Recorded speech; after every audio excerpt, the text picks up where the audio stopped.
سیدہ عائشہ رضی اللہ تعالی عنہا پر جب تہمت لگائی گئی، یہ بھی منافقوں کی کارستانی تھی، وہ سیدہ تھی، طیبہ تھی، پاکیزہ تھی، مطہرہ تھی، ہر قسم کے اس طرح کے ان کے الزامات سے مبرہ تھی، تو بعض مسلمان بھی ان کے جانسے میں آ گئے۔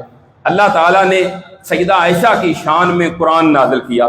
وہ کہتی ہیں کہ مجھے یہ تو امید تھی کہ اللہ تعالیٰ میری برات میں کوئی اپنے رسول کو حکم دے دیں گے، یعنی کوئی حدیث کی صورت میں یا خواب میں، وحی کی صورت میں، لیکن قرآن میری برات میں نازل ہوتا، مجھے یہ سن کر بہت زیادہ خوشی ہوئی۔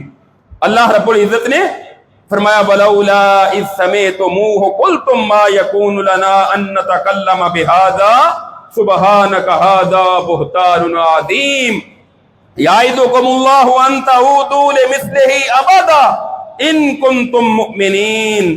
تو کیوں ایسا نہیں ہوا؟